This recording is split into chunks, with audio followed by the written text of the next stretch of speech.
ಅರಣ್ಯ ಸಿಬ್ಬಂದಿ ಗುಂಡೇಟಿಗೆ ಮೂವರು ಬಲಿ.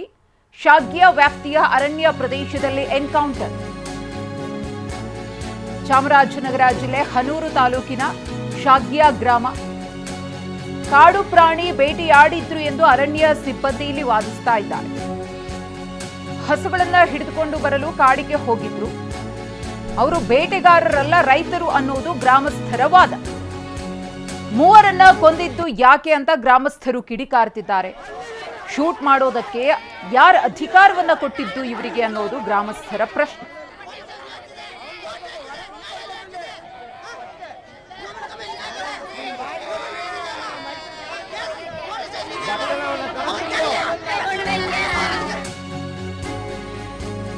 ಅರಣ್ಯ ಸಿಬ್ಬಂದಿ ಗುಂಡೇಟಿಗೆ ಮೂವರು ಬಲಿ. ಮೂವರ ಎನ್ಕೌಂಟರ್ ಖಂಡಿಸಿ ಪ್ರತಿಭಟನೆ.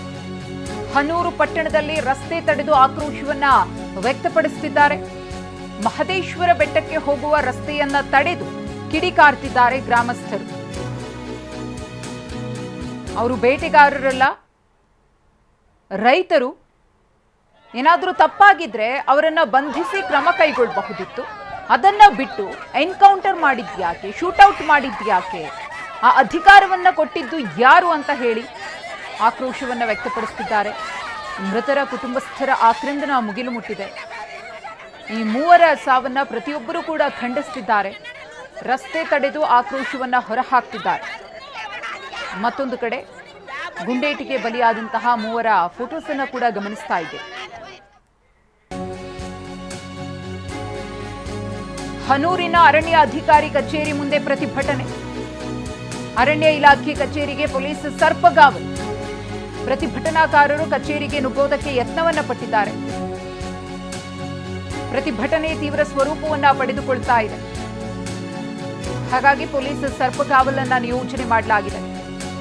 ಅಹಿತಕರ ಘಟನೆ ನಡಿಬಾರದು ಅನ್ನೋ ಕಾರಣಕ್ಕೋಸ್ಕರ ಕಾನೂನು ಸುವ್ಯವಸ್ಥೆ ಕೈಮೀರಿ ಹೋಗಬಾರದು ಅಂತ ಹೇಳಿ ಹೆಚ್ಚಿನ ಪೊಲೀಸ್ ಭದ್ರತೆಯನ್ನ ಅರಣ್ಯ ಇಲಾಖೆ ಕಚೇರಿಯ ಸುತ್ತಮುತ್ತ ಕಲ್ಪಿಸಲಾಗಿದೆ.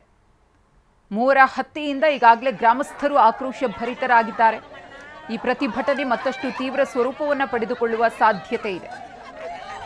ಅರಣ್ಯ ಸಿಬ್ಬಂದಿಯ ಗುಂಡೇಟಿಗೆ ಮೂವರು ಬಲಿಯಾದಂತಹ ಪ್ರಕರಣ ಚಾಮರಾಜನಗರ ಜಿಲ್ಲೆಯ ಹನೂರು ಪಟ್ಟಣದಲ್ಲಿ ಪರಿಸ್ಥಿತಿ ಉದ್ವಿಗ್ನ ಹಂತಕ್ಕೆ ಹೋಗುವಂತ ಎಲ್ಲ ಲಕ್ಷಣಗಳಿಗೆ ಕಾರಣವಾಗ್ತಾ ಇದೆ. ಅರಣ್ಯ ಸಿಬ್ಬಂದಿಯ ನಡೆಗೆ ತೀವ್ರ ಆಕ್ರೋಶ ವ್ಯಕ್ತವಾಗ್ತಾ ಇದೆ, ಖಂಡಿಸುತ್ತಿದ್ದಾರೆ. ಘಟನೆಯನ್ನ ಖಂಡಿಸಿ ಹೋರಾಟ ಮುಂದುವರೆದಿದೆ. ಮಹದೇಶ್ವರ ಬೆಟ್ಟಕ್ಕೆ ಹೋಗುವಂತಹ ದಾರಿಯನ್ನ ತಡೆದು, ರಸ್ತೆಯನ್ನ ತಡೆದು ತಮ್ಮ ಹೋರಾಟವನ್ನ ಮಾಡುತ್ತಿದ್ದಾರೆ.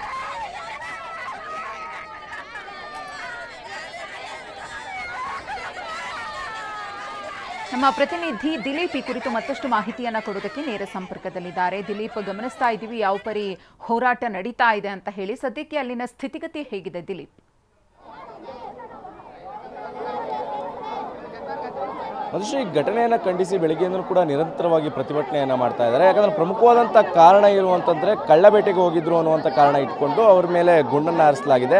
ಆದರೆ ಕಳ್ಳಬೇಟೆಗೆ ಹೋಗಿದ್ರು ಅನ್ನೋದಕ್ಕೆ ಸಾಕ್ಷಿ ಏನಿದೆ, ಅವರ ಮೇಲೆ ಗುಂಡನ್ನು ಯಾಕೆ ಹಾರಿಸಬೇಕಾಗಿತ್ತು, ಅವ್ರನ್ನ ಬಂಧಿಸಬಹುದಾಗಿತ್ತು. ಅದನ್ನು ಹೊರತುಪಡಿಸಿ ಅವ್ರ ಮೇಲೆ ಗುಂಡನ್ನು ಹಾರಿಸಿ ಅವ್ರನ್ನ ಕೊಲ್ಲುವಂಥ ಹಂತಕ್ಕೆ ಯಾಕೆ ಹೋಗಬೇಕಾಗಿತ್ತು, ಅಥವಾ ಗುಂಡನ್ನು ಹಾರಿಸಿದ್ರು ಕೂಡ ಕಾಲಿಗೆ ಹಾರಿಸಬೇಕಾಗಿತ್ತು.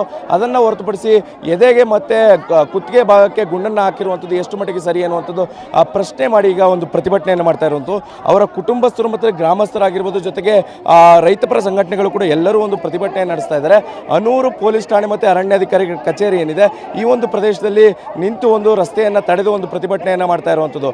ಮಲೆಮಹದೇಶ್ವರ ಬೆಟ್ಟಕ್ಕೆ ಹೋಗುವಂಥ ರಸ್ತೆ ಇದಾಗಿರುವಂಥದ್ದು. ಈ ರಸ್ತೆಯನ್ನು ಸಂಪೂರ್ಣವಾಗಿ ಬಂದ್ ಮಾಡಲಾಗಿದೆ. ಎಲ್ಲರೂ ಕೂಡ ಆಗ್ರಹ ಆಗಿರುವಂಥದ್ದು ಅರಣ್ಯಾಧಿಕಾರಿ ಗುಡ್ಡನ್ನು ಹಾರಿಸಿದಂಥ ಅರಣ್ಯಾಧಿಕಾರಿಗಳನ್ನು ಸ್ಥಳಕ್ಕೆ ಕರೆಸಬೇಕು, ಜೊತೆಗೆ ಅವ್ರಿಗೆ ಶಿಕ್ಷೆ ಆಗಬೇಕು ಅನ್ನುವಂಥ ನಿಟ್ಟಿನಲ್ಲಿ ಎಲ್ಲರ ಆಕ್ರೋಶ ಇರುವಂಥದ್ದು. ಜೊತೆಗೆ ಅರಣ್ಯ ಕಚೇರಿಗೂ ಕೂಡ ನುಗ್ಗಿ ಈಗಾಗಲೇ ಸ್ಥಳೀಯರು ದಾಂಧಲೆಯನ್ನು ಮಾಡಿದರು.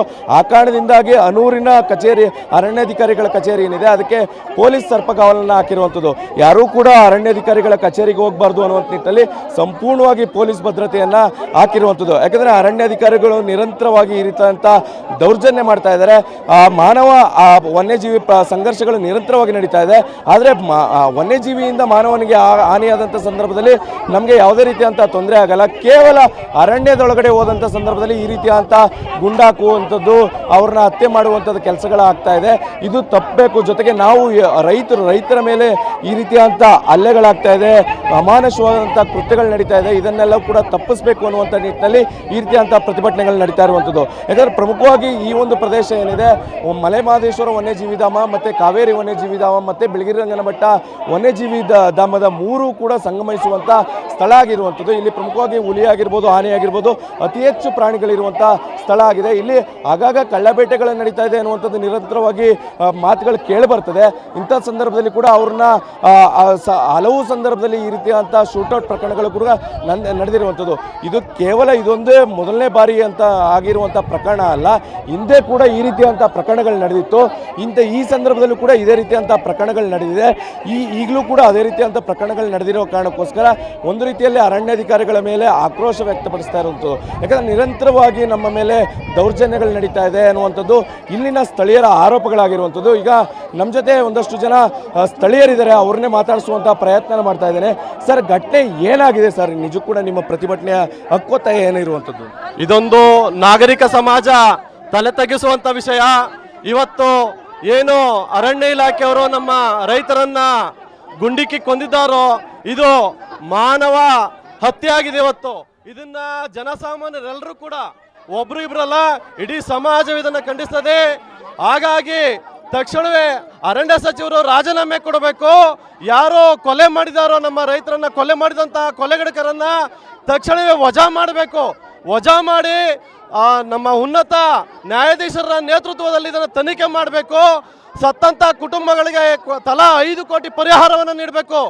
ಜೊತೆಗೆ ಏನು ನಮ್ಮ ಸತ್ತಂತ ಅವರ ಕುಟುಂಬದಲ್ಲಿ ಯಾರಾದರೂ ಒಬ್ಬರಿಗೆ ಸರ್ಕಾರದಿಂದ ಅವ್ರಿಗೆ ಉದ್ಯೋಗವನ್ನು ಕಲ್ಪಿಸಿ ಮುಂದೆಂದೂ ಕೂಡ ರಾಜ್ಯದಲ್ಲಿ ಈ ಒಂದು ಘಟನೆ ಆಗಬಾರ್ದು. ರಾಜ್ಯ ಸರ್ಕಾರ ಇದರ ನೈತಿಕ ಹೊಣೆ ಹೊತ್ತು ಇವತ್ತು ರಾಜೀನಾಮೆಯನ್ನು ನೀಡಬೇಕು. ಜನಸಾಮಾನ್ಯರಿಗೆ ಈ ರೀತಿ ಕೊಲೆ ಮಾಡಿ ಬೆದರಿಕೆ ಆಗ್ತಕ್ಕಂಥದ್ದು, ಕೊಲೆ ಮಾಡ್ತಕ್ಕಂಥದ್ದು ಎಷ್ಟು ಸರಿ? ಇದನ್ನ ಮಾಧ್ಯಮದವರು ನೀವು ಇವತ್ತು ಬಹಳ ಖಂಡನೀಯವಾಗಿ ನೀವು ಅದು ಮಾಧ್ಯಮದವರು ನೀವು ಅದನ್ನ ತಿಳಿಸಬೇಕು, ಜನರ ಸಾಮಾನ್ಯ ತಿಳಿಸಬೇಕು. ಇದು ಇಲ್ಲಿನ ಜನರ ಆಕ್ರೋಶ ಆಗಿರುವಂಥ ಅರಣ್ಯಾಧಿಕಾರಿಗಳನ್ನ ವಜಾ ಮಾಡಬೇಕು, ಜೊತೆಗೆ ಅವ್ರನ್ನ ಸ್ಥಳಕ್ಕೆ ಕರೆಸಬೇಕು, ಜೊತೆಗೆ ಕುಟುಂಬಸ್ಥರಿಗೆ ಸೂಕ್ತ ಪರಿಹಾರ ಕೊಡಬೇಕು ಅನ್ನುವಂಥ ನಿಟ್ಟಿನಲ್ಲಿ ಎಲ್ಲರ ಆಗ್ರಹ ಆಗಿರುವಂಥದ್ದು. ಮಧುಶ್ರೀ, ಧನ್ಯವಾದ ದಿಲೀಪ್ ತಮ್ಮ ಮಾಹಿತಿಗಾಗಿ.